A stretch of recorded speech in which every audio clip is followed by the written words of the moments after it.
Leslie, you're running a radio station, '1 market in the country, that was modeled after the station, one of the stations that had a huge impact on my life, which was NEW, listening to people like Vin Scelsa and Meg Griffin and you know, the Bowie line, I am a DJ, I am what I play, and I think that's not the case at 99% of the radio stations now.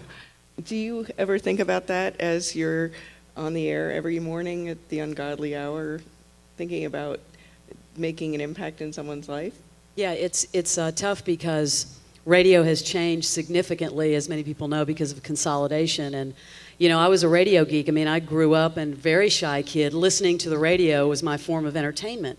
And so that whole theater of the mind back, you know, when radio in the 60s and 70s, I wanted to be able to create that going in. And it's very tough now because you definitely have to play the hits, but it's that whole art versus commerce thing. But what we try to do, and what I've always tried to do, is form a relationship with the artists, you know, and not just, because, you know, it's very easy to sit back and say, hey, I get paid to, you know, get ratings and that's it. But I have always found that being able to help artists, that artists will in turn help you. And so it's those relationships over the years, being able to market and be into the artist development with a label or whomever, and it's always worked. So in New York it's different because we're trying to tap into supporting local artists and having those DJs that can intelligently talk about the music, and people want that. People want to have that friendly voice talking to them about the music. Yeah. And with everything out there between satellite and Pandora and everything else, there's a million more choices, but that at the end of the day, if we can still be that companion, and that's coming from me as a kid listening in my room and being very shy, that's really what we're trying to do. We're trying to be that companion and make it work in, you know, market #1, which is very difficult. But along the way, we've been growing organically and kind of making it happen. We're all in contact with artists often, constantly. Is there ever the point where you say they don't make artists like they used to? When you met Kurt, did you think, okay, this guy is going to be the touchstone of a generation? I don't see him as that. I think that I've worked, and in no way to diminish the work of Kurt Cobain or Nirvana, but the mythology that's been, you know, that basically surrounds that band obscures the real essence of who they were as a band.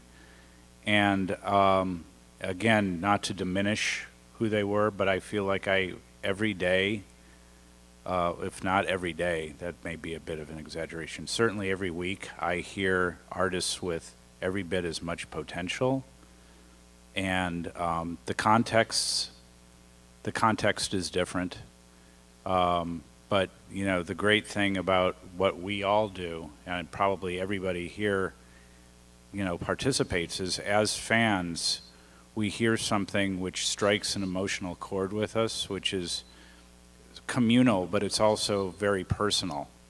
And I feel as long as that chord is struck within me, I'm going to keep doing what I do. The fascinating thing here, and Jonathan had mentioned earlier when we were having lunch, is that how we all came into this as fans, and that's been the thing that I think drives us, and I think that's one of the ways that you have career longevity and perhaps legendary status, is that you keep sight of the fact that you're a fan. And I think a true fan who's in a position that we're in will do absolutely everything possible to help the people they love reach their dreams, or even to be part of it. And the question that I have to start with Lenny, and when you started working with Patty, what were the aspirations?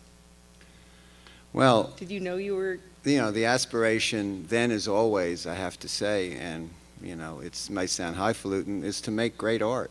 You know, when we started in February of 1971 at St. Mark's Poetry Project, Patty doing her poems and me kind of scrubbing away rhythmically behind her, the thought that we would actually have anything We didn't do anything again for another 2.5 years. It was meant to be like a kind of one-shot art happening. And even then, when we began to play once a month around the city, there was no sense that this could even be a band. But the thought that we would make a record, or that we would be able to sustain a band career over the long haul, was about as far from our imaginations as possible. And so all we had to do, and this to me is the secret of why we're still here, is that we just let it all develop organically. We didn't try to say, oh, we're going to become pop stars, or we're going to become this, or we're going to try to do this. We emptied ourselves of expectations. And so I think, sometimes you just got to do what you feel and your intuition, and know that it's going to wind up, if the lightning strikes and, the gods of the music business and the music art are with you, that you're going to wind up in the right place. Andrew, do you think that you need someone like Jonathan, or do you need someone to recognize an artist's potential, or how much do you think the artist can? Well, how yeah. self-aware does an artist need to be of their own greatness? Is that being? I think the more self-awareness you can have, the better in life, in any field you work in. Mm-hmm. But I've also heard it said that some people don't like to reflect too much. I think I've heard people say that if you don't even want to look in the mirror when you shave because you don't want to overanalyze yourself. But I can't relate to that personally. I think a real sense and understanding of yourself is really the only way to also understand others. And there were times when I definitely felt a sense of power or pride in pursuing things on my own, or that I didn't need anybody. And I think that is a kind of confusion. You might not need anybody, but it doesn't mean it's not great to work with other people, or to have other people involved, or to share your dream with other people. When I first signed my first deal with Island Def Jam, apparently I told Leor Cohen that I wanted him to be part of my dream, and he said that really meant a lot to him. Now, I don't remember saying this, but it sounded cool, so I'm going to just pretend like I did. But I do remember feeling that way, that I was doing this. And it wasn't that I needed other people to make it happen, but that if more people got involved, it would just make it that much better. Because as much as I thought I had every idea, I didn't have a lot of experience. I had no experience. And if you can share wisdom or insight that you offer or get it from someone else, it only can enlarge your experience. And I guess it takes a kind of a combination of confidence, but also of being very humble to be able to listen to other people's ideas. And not just your own.